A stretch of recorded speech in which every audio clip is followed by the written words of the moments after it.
Hey folks, welcome back to another What's in There video. Today we're going to be taking a look at this expansion for village attacks, Fear and Torment.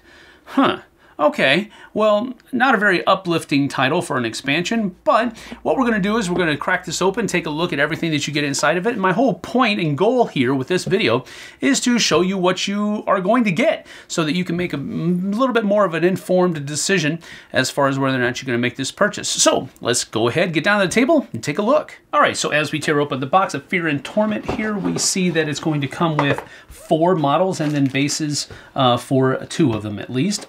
Well, actually all of them, because even the town heroes are going to get that. So we'll look at the models in just a little bit. But you're also going to be getting a couple of new town heroes. You're going to be getting 6 new monster ability cards, and then you're also going to be getting 2 more monsters, the Springheeled Jack and then the Black Anise.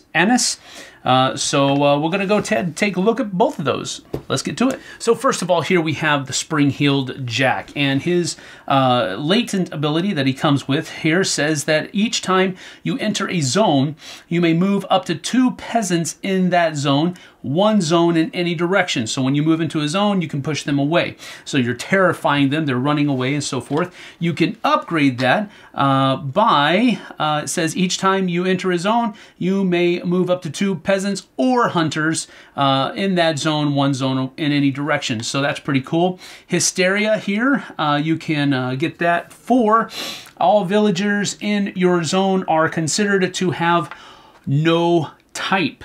So hunters and villagers, rather peasants, are the same at that point.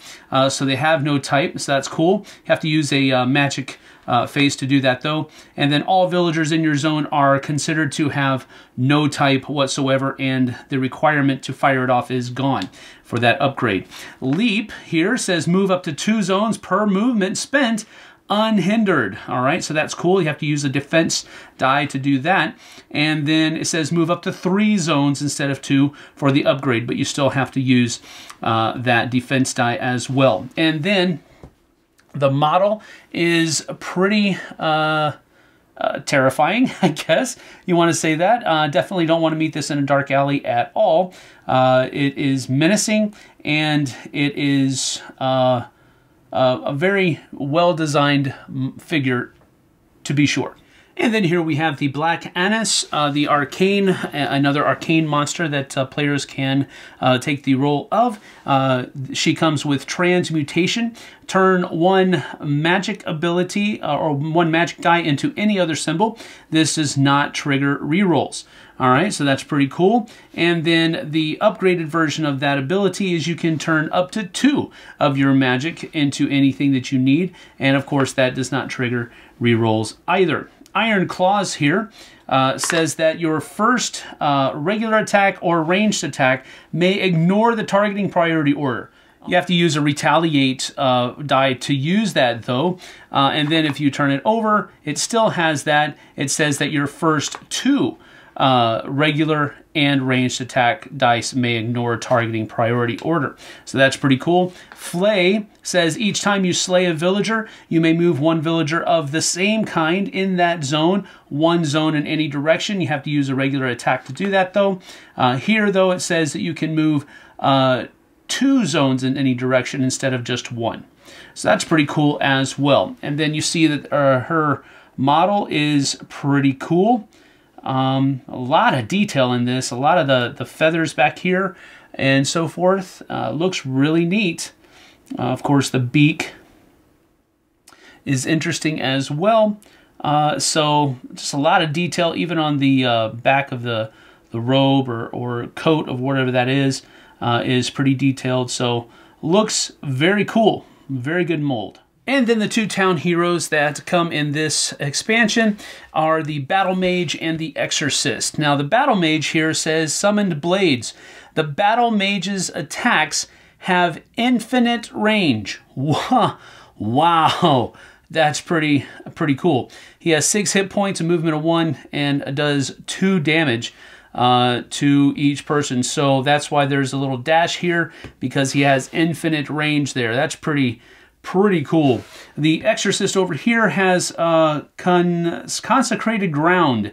The Exorcist's zone cannot be targeted by monster abilities. That's pretty cool. 4 health, 1 movement, 3 damage with a 0 to 2 range. That's pretty nasty as well. The models are also very well designed. If you look at this one, this is the Battle Mage, and he has those summoned blades that are shooting out of his hand. He has a shield that, if you look at the actual card here, the shield is actually like a Doctor Strange-esque, a little bit of magicianry going on there, sorcery. And so the swords are the same thing, shooting out of his hands. Really neat model, and it looks really cool. For the Exorcist here, pretty interesting, foreboding, I guess. As you can see here, definitely a priest-like motif that is going on here with long flowing robes and ribbons and so forth and so on. And so it looks really cool, and I think it'll paint up nicely. So that's about that for the Fear and Torment expansion for Village Attacks. Again, my whole goal here is to simply let you know what's in the box. And I love it when expansions do this. They don't really change anything in the game. They don't really provide any new twist or anything like that. They just give you more stuff to play with as you're playing the game. And that's really cool. So I hope that you now feel more informed and you can make a better decision on whether or not you're going to purchase this one. I think you can pretty much pick and choose which ones you want, because there's like 8 or 9 of these things that are out there. So just take one and leave the other, basically. And that's kind of why I wanted to do these videos for you, so you could have a little bit more information to go on. Anyway, let's go ahead and get on out of here. Thanks for joining me. We'll see you guys and gals on the flip side. Take care now.